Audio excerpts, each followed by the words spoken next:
glad y'all are here. This is a really important workshop for going into the job market.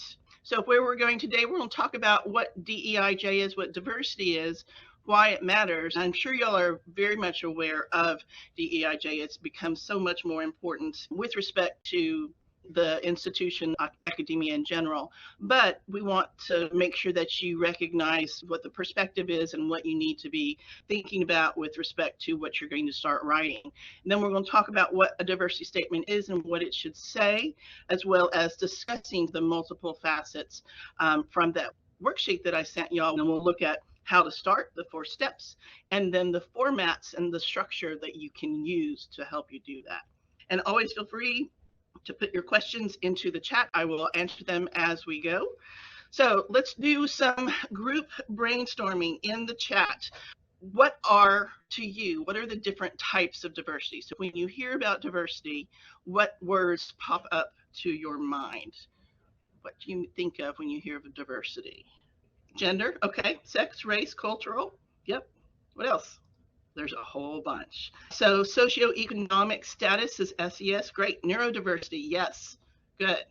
Learning differences, yes, absolutely. Yes, sex, ability, yep. Disability, ability. What else? Anything else?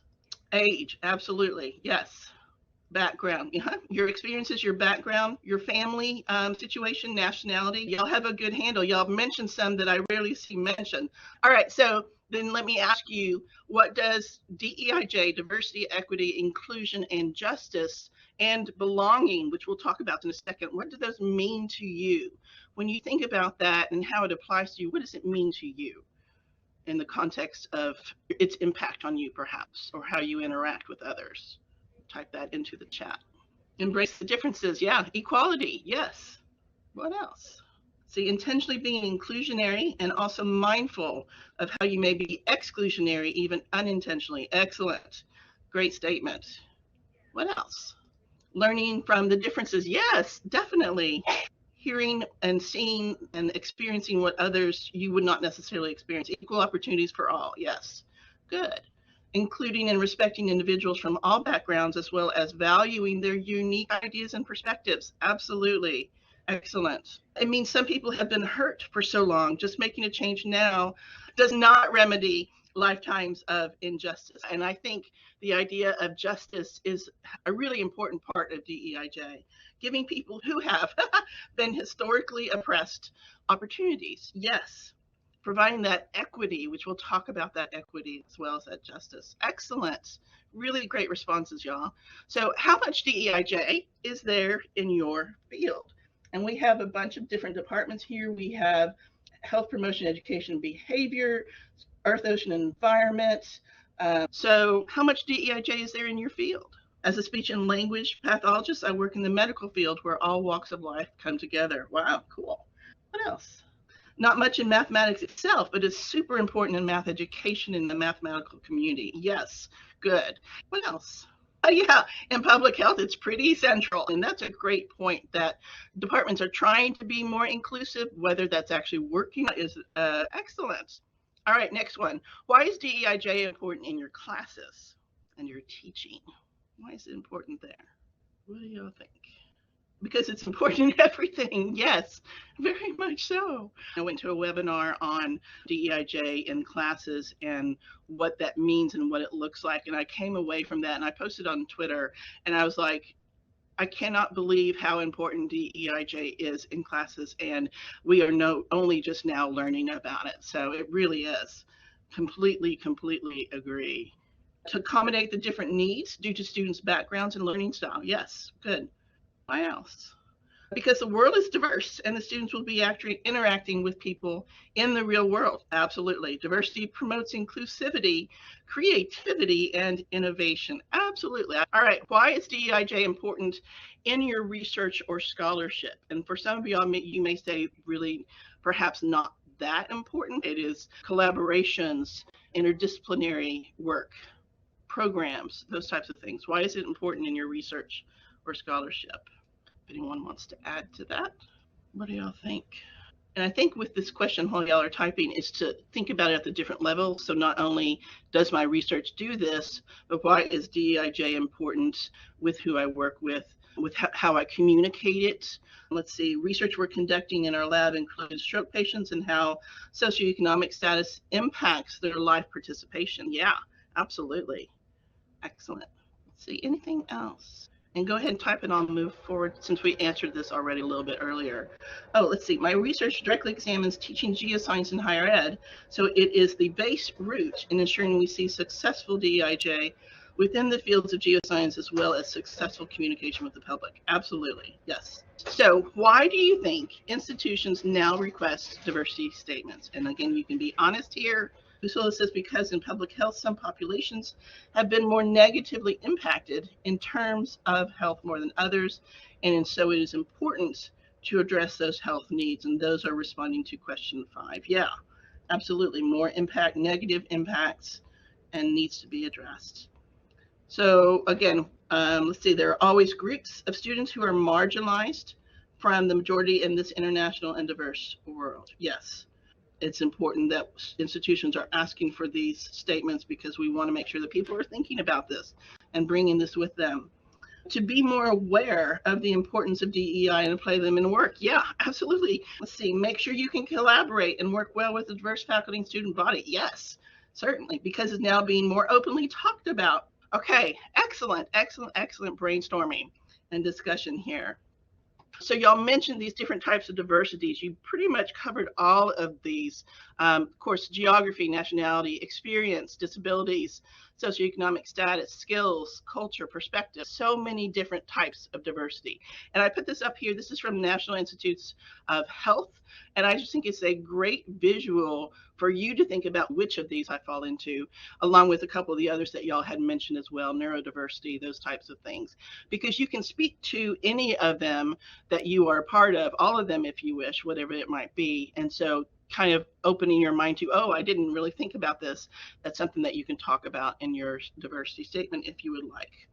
All right, so these terms, I think it's important to define these terms. I think we're more aware of what these terms mean, but often we have people who don't know what those mean.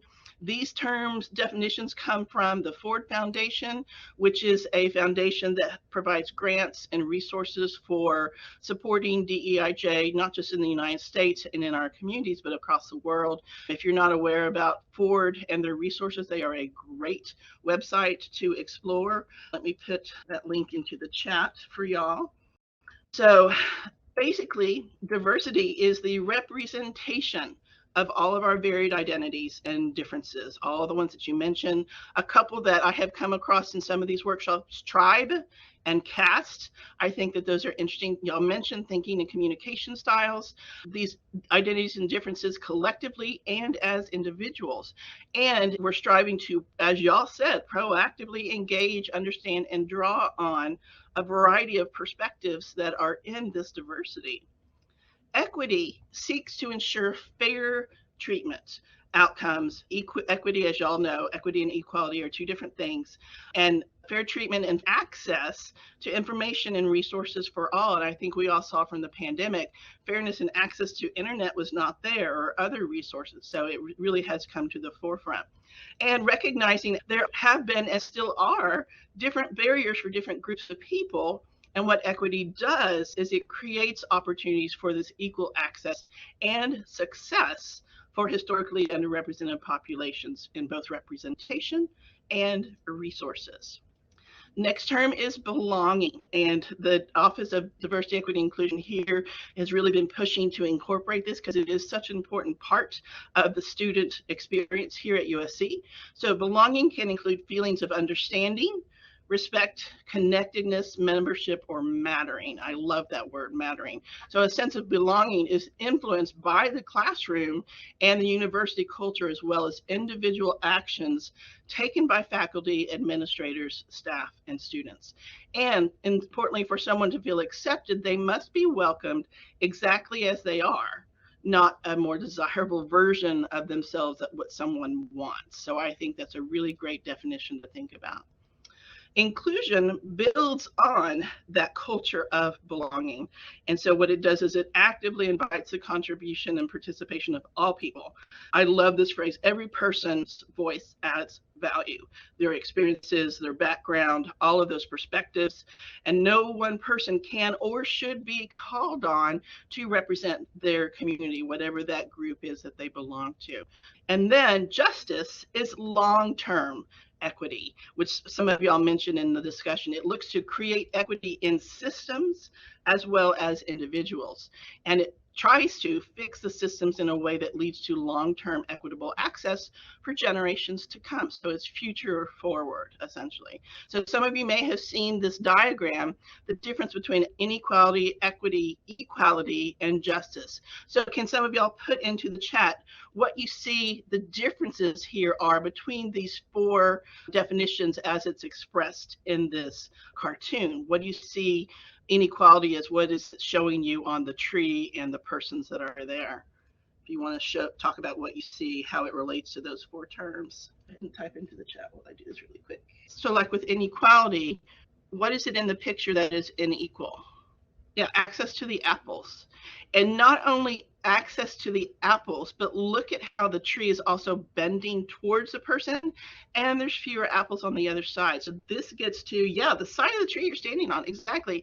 This gets to the baked in structural inequalities in systems as a whole, not just the resource, the apples, but also the system and the structure. So with equity, what is the difference between equality and equity based on these images? What do y'all see? So different lengths of ladders for equity, exactly. So you have the same ladder. You might have to give one person more help to make things equal, exactly. So equality is giving everybody the same thing. But with the historical underrepresentation, yeah, what is needed for actual access? Equality is providing the same thing. Yes, equality is treating everyone the same, whereas equity is providing everyone with what they specifically need to benefit from the resources or the structure or whatever it might be. Good. All right. And then justice, I love justice because this image really does bring into kind of tie it all together. So with justice, what do you see is happening in the image that is not in the other images? Both have equal access. The tree is adjusted. Yes. Same amount of apples on both sides. Fixing the system. Yes. They changed the system that led to the problem in the first place. They've corrected the tree so it doesn't lean one way. Exactly. So you fix the systemic inequalities in order to allow everyone to actually truly be equal in the resources and the access that they have. So like I said, I love this image. It really does kind of bring home what these differences are. So you possess obviously many possible forms of diversity. So these are these factors that have played and are playing a role in where and who you are today, and that can be engaged and brought into your teaching and in the service of learning for your students. So these are those individual differences that you have, learning style, life experiences, and then also those group and social differences that we've been talking about: familial status, upbringing, education, politics, physical or cognitive abilities. Okay, ask students at their comfort level to share where they are not served by the school as a whole that you may be able to address. That's a great point. Yes. Are they getting what they need from this class, from the university that is helping them? You know, do we need better access and faster Wi-Fi, which we finally got for our students in the dorms, those types of things. So why diversity matters, which y'all know I wanted to show you this graph. This is the most recent one I could find, 1996 to 2016, so it's a little bit dated. But what it shows you is the different groups, ethnicities in higher education and how it's changed over time. And so there's quite a bit of variability. So the all racial and ethnic groups is the purple, and the dark blue is Asian. Hispanic is the yellow, which is interesting. There's an increase in that. American Indian, Alaska Native is decreasing. So there's some interesting trends. But this is, again, somewhat an increase in college enrollment by students of color, but there are differences in those different underrepresented groups. Students of color, 36% of undergrad student population in 1996, increasing just a little bit, but still enough. So this is what our undergraduate population looks like, quite diverse. somewhat more diverse, definitely more than it has been in the past. What our faculty looks like is primarily white, 72.6 white. So that's the dark blue. Hispanic Latino is the yellowish, the gold. And then we've got Black or African American is the green. So it really does show the reason why we need to have diverse faculty is because of this. I did a workshop yesterday for a group of students over in HRTM, and one of the persons said, I am probably one of the first time someone has seen someone that looks like me in higher education. And so that's what we need in our faculty is representation of those groups to show this is achievable, and let's provide resources so that they can actually do that. So this demographic information is available at pretty much every university. That's something that you might want to explore for places that you're applying to, but at least it tells you what your undergraduate demographics are, graduate students, and then faculty should be somewhere. So that demographic information is available as you're writing your diversity statements. So why it matters, what we've been talking about, it promotes academic and workplace achievement. One of y'all mentioned increases team communication. All this is proven by research, increases innovation, productivity, creative thinking, critical thinking, problem solving, and it increases the recruitment and the retention of these students from the underrepresented communities, because having, as I just mentioned, that diverse faculty and culturally competent faculty and staff helps to do that, helps them to see that they are included here, belonging, they matter, all of those things. And it also is part of USC's strategic plan. Matter of fact, wherever y'all are sending your diversity statements to or applying to jobs for, they should have some type of strategic plan. So you'll want to go explore that in wherever you might go so that you can see what that looks like and what you might want to emphasize in your diversity statement. So this is USC's Equity Inclusion Plan, several parts, several strategies, improving underrepresented minority enrollment, number of full-time faculty, and full-time staff in the admission office as well, enhance academic outcomes, postgraduate outcomes, engagement, awareness, improving inclusion. So these are interesting things that you can tie to when you're writing your diversity statement for the university or wherever you're applying for, okay? So, and go ahead and type in as we go, what a diversity statement or statement of contributions to diversity. There's a whole bunch of different ways it can be expressed. It is a statement addressing your past and or potential contributions to DEIJ through your teaching, through your research, through professional activities and service, both within the university and outside in the community as well. And it also explains addressing what you have done and explains how your experiences, skills have tied into that and what your commitment is and willingness to engage in the DEIJ initiatives at that university and at that department. So if you don't have a lot of experience yet, that's key in that you will want to talk about your commitment and willingness to engage in those different initiatives that some institution has, okay?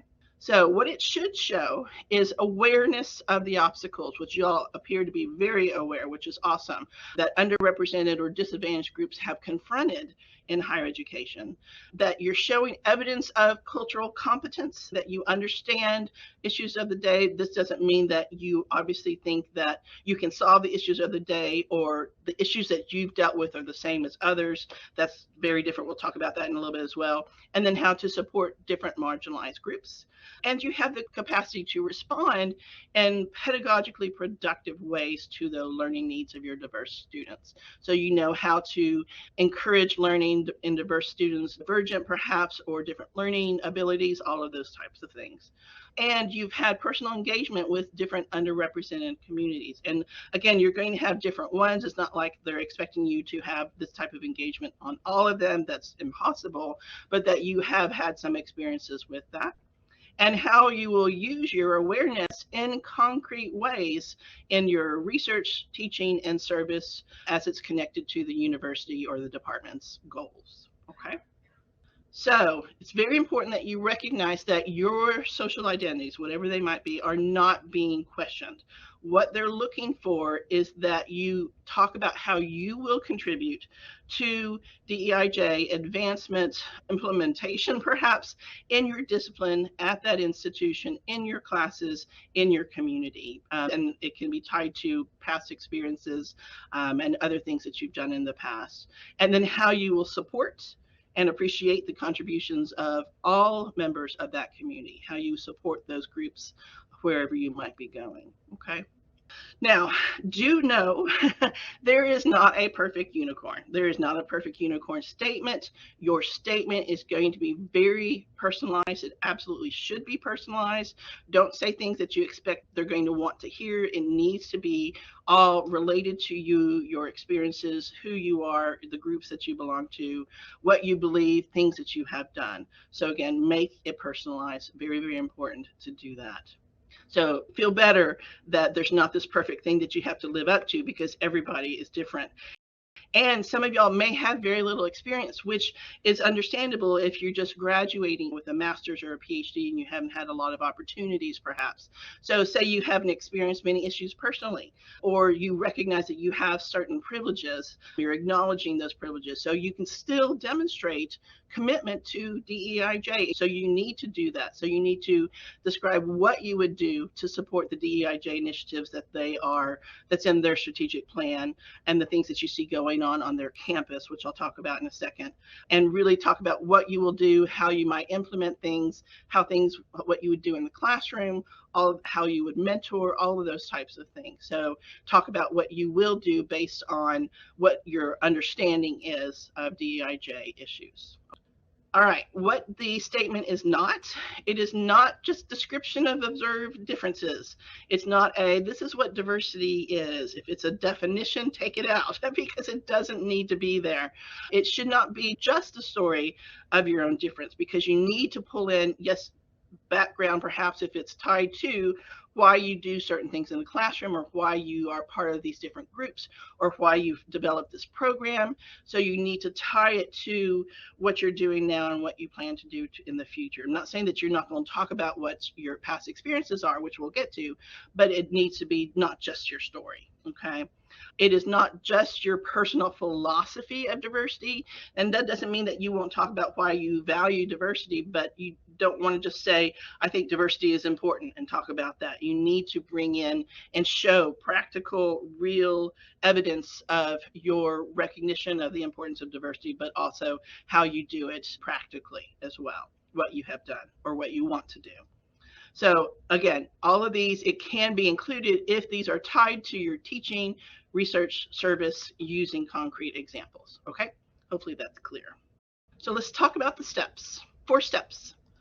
So you want to think about what aspects of my experiences, my history, what I've done through the past, what I'm doing now in academia, also outside of academia, can and should be considered in my statement. So the first thing you need to do is reflect on your views and experiences. And that's why I had you do as homework.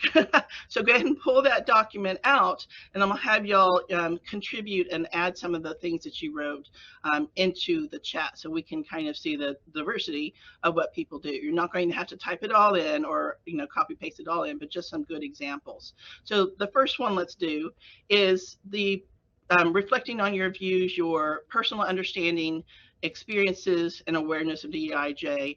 So perhaps your background and experiences are, what you have done, teaching, research, and service. So we'll get to each of those in turn. What initiatives or actions you've been a part of, how past and present activities have shaped your perspectives and relate to your commitment to EIJ. And that's definitely something that I think a lot of us have experienced, is these experiences that we have had really have made us focus on certain things that we recognize as valuable, whether it's in the classroom, in service. These are things we want to do because how important it has been to you, or the impact you've seen, whatever it might be. And then future plans and goals. So you do want to include future plans and goals, again, tying it into the university's plans, but you do want to talk about, where you're coming from, who you are, what you've done, and then how it's all related, how your activities are related to your perspective and who you are and what you've done. Okay. So let's look at the first one. So go ahead and think about what of your teaching or your academic experiences and career at this point, your courses, topics, readings, assessments that you've developed.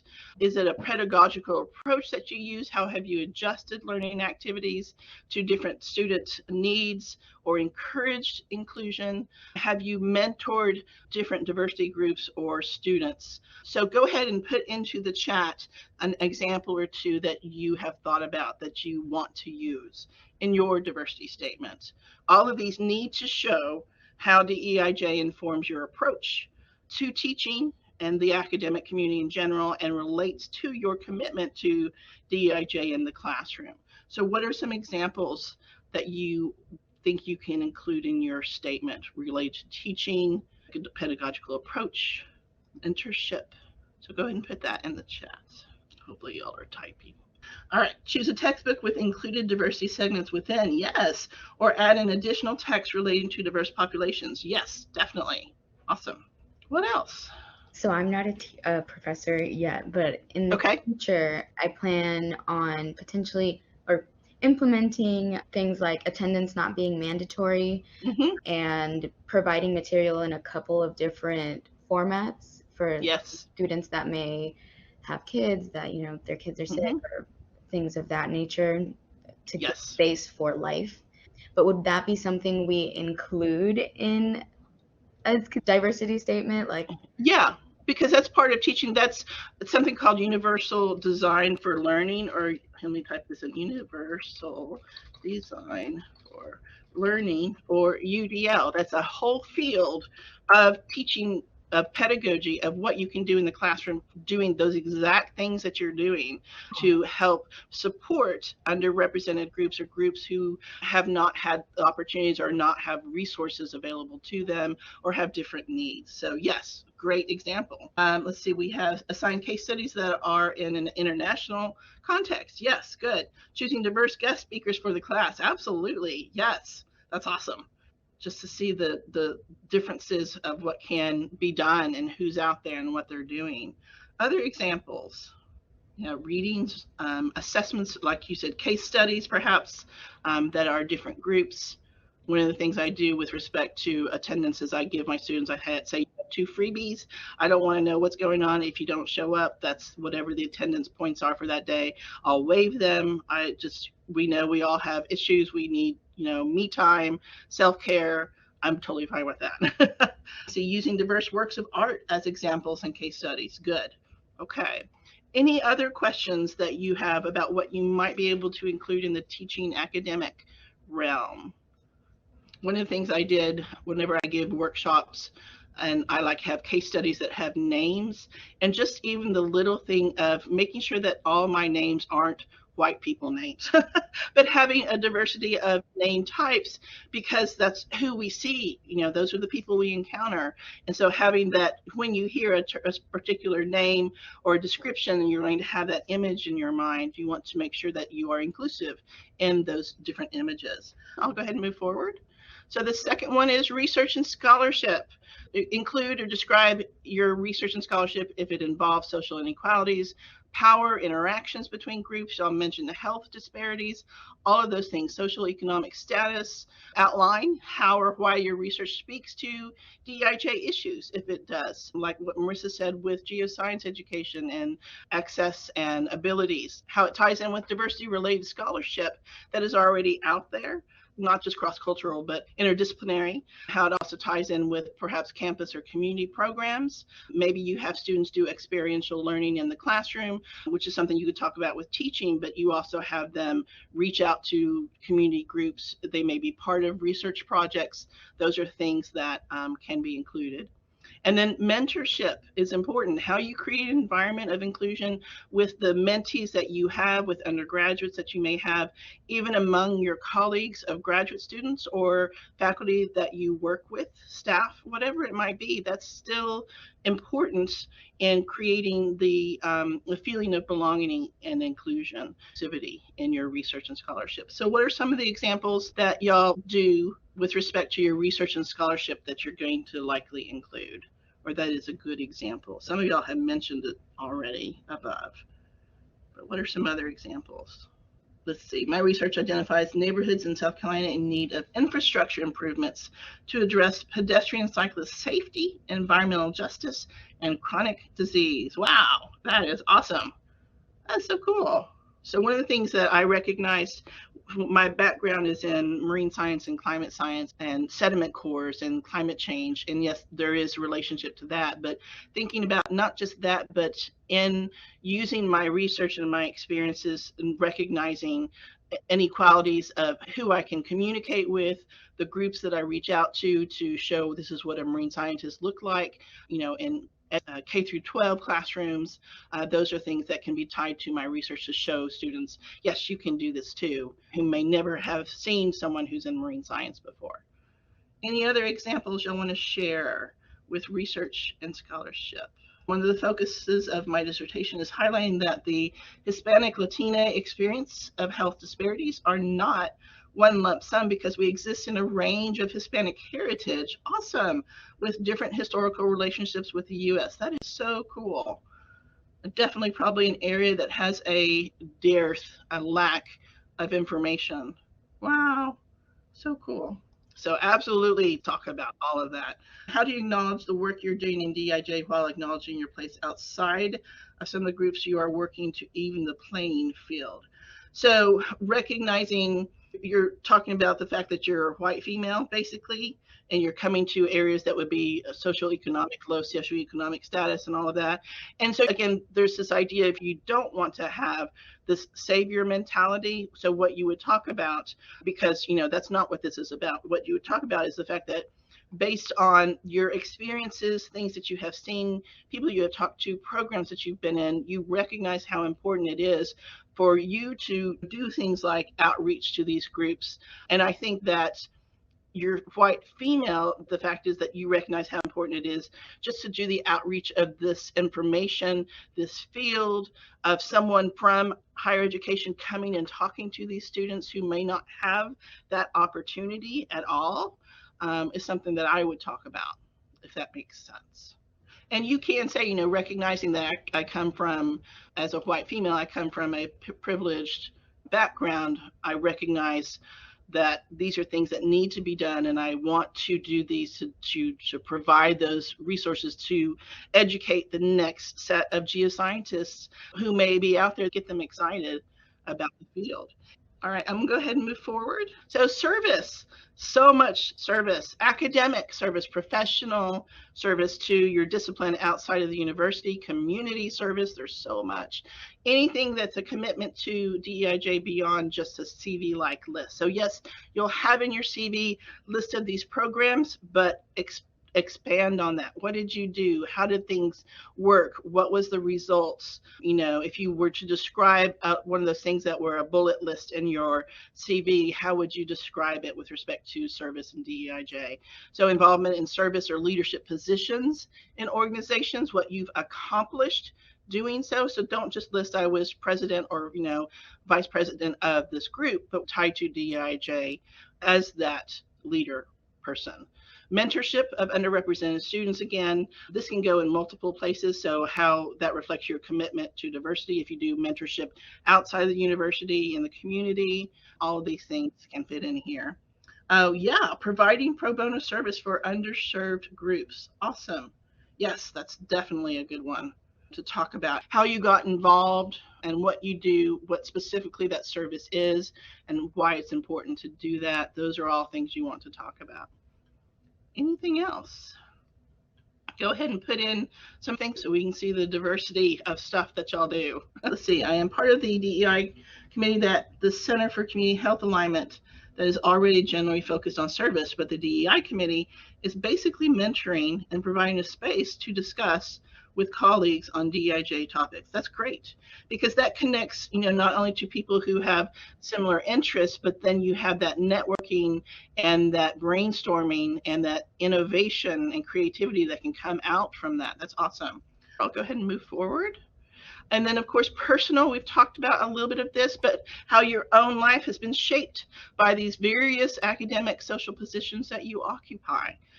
My career path has been shaped significantly by experiences that I've had, but interactions and discussions with people of, you want to make sure you do this and not this. So, how your career has changed, if it's been changed due to DEIJ situations or information or programs, whatever it might be. But the key is that you discuss your experiences in the context of connecting them to your commitment to DEIJ and teaching, research, and service. What is it that you will bring as a result, and based on your personal experiences, the positions you occupy, how are you going to use that to contribute and be committed to DEIJ in the institution? What can you bring in those different areas of teaching, research, and service? Okay. So do keep in mind that hardships are subjective. So what some people think is a significant hardship, others may not think that it is a hardship. So be careful in your wording of those types of things when you talk about your experiences, okay? So one of the big questions is, how much do I share of who I am in these different groups? And you do have to be careful about, do you share that you're married? Do you share that you have children? Do you not share those because you don't want to have these unconscious biases towards that? And so that all goes into the style way that you write and include what is important to you. Does that make sense? Because the persons that are going to be on these committees recognize that we all have these diverse backgrounds, and if they are biasing their opinion of you based on that, I would hope that someone else on that committee calls them out on it and sees it for what it is. That might not be something you can control, but at least you can somewhat control it by how you write about it. Okay, let's move forward. Go ahead and ask questions as you've got them. Step 2 is doing your research. Make sure you research the hiring institution. What is not just the university, but the department's DEIJ mission. Every university, every college now, especially here at USC, every department has websites that talk to that speak to what their initiatives are, what their plans are. Also look into what the demographic makeup of the student body is and the faculty and the community. For example, if you're applying to, say, UC San Diego, where I believe they're a majority Hispanic institution, speak to that, recognize that, make sure they see that you know that and are ready to serve the students at that particular institution. Find out what types of DEIJ programs they already have in place that you can join, that you feel like you can contribute to, perhaps activities and committees. We have lots of fellowships, scholarships here, programs, projects, OMSA, Office of Multicultural Student Association, any of those. Look into that in the institution you're applying to and talk about that you'd like to be involved or how you can contribute. Perhaps search committees should agree on and share their own diversity statements. Yes, and actually a good point was that a lot of the diversity hiring committees are starting to not just use rubrics, but also talk about what they should and should not consider when they're looking at diversity statements. So that's been a positive change. Not all of them do, but I know from experience from the recent hirings here at USC that USC is doing that. Step 3, customize. Customize your statement to reflect what is sought from that institution. So now what you're going to do, all that personal reflection and that information of what the department needs or wants, the institution, their goals, thread together what you have done, what your experiences are, what you can do with what it is that they want and need. So really talk and speak to the institution you're applying to about how your personal experiences and background and groups that you've contributed to, things that you've done, can contribute to their DEI goals, whether it's in teaching, research, and service. And this is where, again, as I mentioned, you need to decide what personal information you want to share. So if you do disclose demographic information, remember that context is key. So what that means is if you have this background, frame it in how you then will, because of that background, engage with the community, with the institution, with the programs, based on your understanding that you bring of that situation, those groups, that type of DEIJ. So hopefully that helps you a little bit more. Customize, customize, customize. So important. I know that's a lot of work I do, but it is important to do that. Okay. And then decide on a genre. So there are 5 general genres. You don't necessarily have to follow all of these or one of these, but I want to give you some ideas of how you can start framing your narrative. So there's a general structure, of course, your typical essay, who you are, how are you unique, or your identities. Explain your strengths and experiences as they relate to DEIJ, perhaps talking about your field, if your field has a lot of inequities or you've helped students or programs, your experiences that you've participated in. Connect how you are going to enhance or help or are willing to enhance diversity, DEIJ at the institution relative to what you've done in the past, what you're interested in. So relate to the institution, people whom you can interact with, contributions you plan to make, all of those types of things. And then make sure that you use examples from your past or things that you've done in teaching, research, and service to show that you can do these things that you're saying you want to do. So just very kind of general structure of the diversity statement. Now, the second one is statement is narrative, your past, your present, your future, how they have all informed each other. So how your previous experience has informed your understanding, how you currently approach DEIJ now based on your previous experiences, and how you would like to apply that knowledge of what you learned to the future goals that you have, what you want to do at that institution. So what this helps you do is think about how your approach to DEIJ has changed over time as a result of things that you've done, experiences that you've had, knowledge that you've gained, and how you've adapted to environments depending on whatever the situation might be. Genre 3 is statements as to your commitment. So this might be more of one where you don't have a lot of experience, therefore this is what I want to do. So past and current experiences, perhaps you've made your classroom accessible and inclusive, you've done that in the past, this is what I want to do. Or maybe you've integrated some other inclusivity commitments into teaching, this is what I plan to do.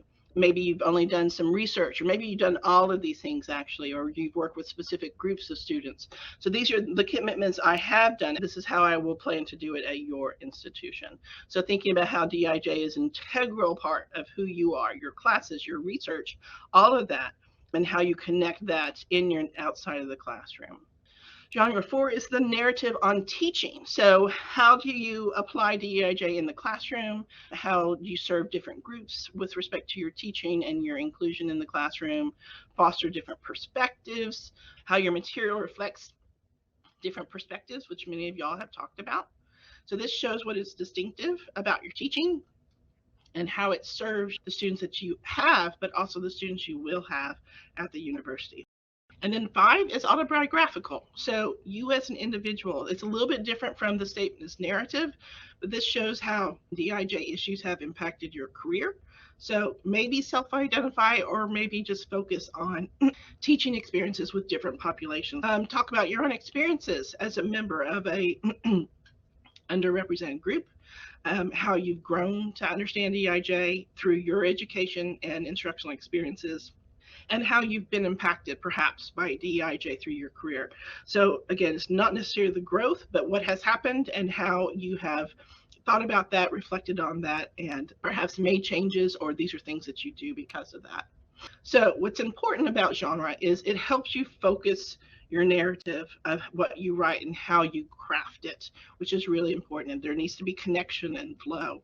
So choose a genre that best ensures that your story, your voice, your DEI perspective is clearly heard, is obvious where you stand, what you think is important, how you do it in the past, and what you plan to do in the future. So which genre do y'all think would work best for you out of all of these? You may have more than one. Autobiographical, awesome. Say y'all may combine perhaps narrative and commitment, or autobiographical and commitment. Narrative, okay. Narrative. If you're going to a teaching institution, you might want to just do it on teaching. Statement to your commitment. So just some general conventions. So usually about a 1-inch margin, 11 to 12 point font. I have seen ones where there was like a 0.3 margin and 11 point font, or even smaller, single spaced. No one's going to read it. So make sure the basic formatting is something that there's enough white space that they're like, okay, I can read this in 10, 15 minutes.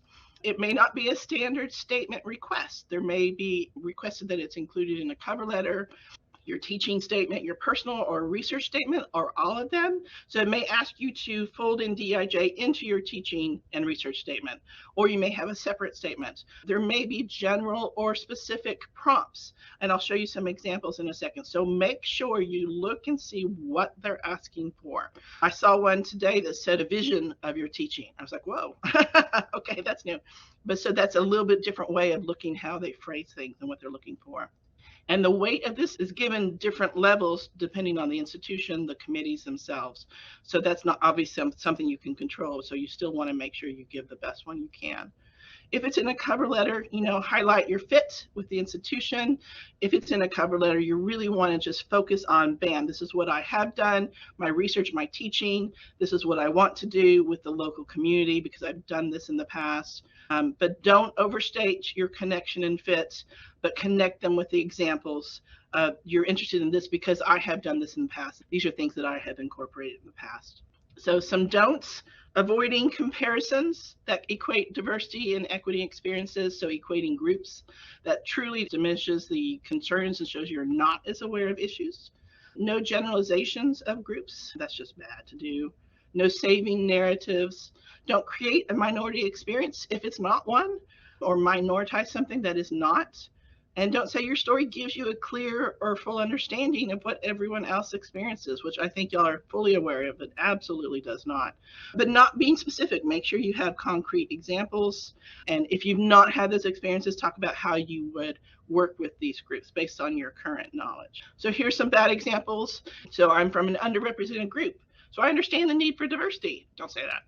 My experience as a member of a URM group has helped me build a toolkit for mentoring students who face similar challenges based on their identity. Okay. Another example, I grew up in a homogeneous neighborhood, so I'm not experienced with diversity. Okay, no, don't say that. Instead say, because I had little experience with cultures outside my own, I seek opportunities to learn from others with different perspectives. For example, I did this, I did this, I did this. So here's another one. While teaching, one of my goals as an instructor is to create an environment that is receptive of diverse perspectives. Not only do I use diversity in my teaching methods, I also primarily focus on issues pertaining to diversity to give students a chance to talk about diverse issues in a safe place. What is wrong with that one? Any ideas? Lack of examples. Yes. Not specific. Exactly. Too generic. You need to personalize, show examples. I mean, all these things, if you're writing diversity statement, all these things everybody does, but let's hear what you have actually done. Put the pedal to the metal, or what is the phrase? Boots to the ground, whatever it is, I can't remember. What committees are looking for is awareness of the inequities and challenges that people face, that you have a track record that is commensurate to the career stage. So don't be afraid if you don't have enough, because you're a graduate student, they know that, they understand that, but that you also can show that you have these ideas, you have a willingness and a commitment to DEIJ. Vision and plans, as I was saying, for how your work will continue to contribute to their mission and serve their student population to create an inclusive campus. Okay. Strong statements have specific, detailed examples and descriptions that demonstrate both understanding and actions. I think that's important. Where weaker statements tend to be brief, vague, little information about specifics, or highlight efforts that are already part of, I incorporate DEIJ in teaching. Okay, that's part of the teaching role anyway. So there are some rubrics that you can use to assess yours. So let me show you that. So here is one from Cornell. This is kind of a basic one. Awareness, weak, average, strong. Experience, weak, average, strong. Plans, weak, average, strong.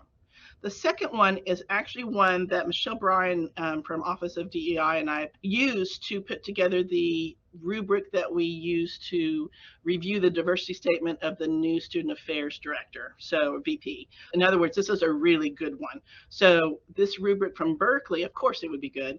Score of 1 to 2, and they give examples of what little to no awareness is in knowledge. 3, 4, and 5. Track record, 1 to 2 examples. And then plans, 1 to 2, 3, 4, and 5. So this is a great rubric to use to assess your own. So thank you for staying in 5 more minutes. I'm happy to stay and answer more questions that you have.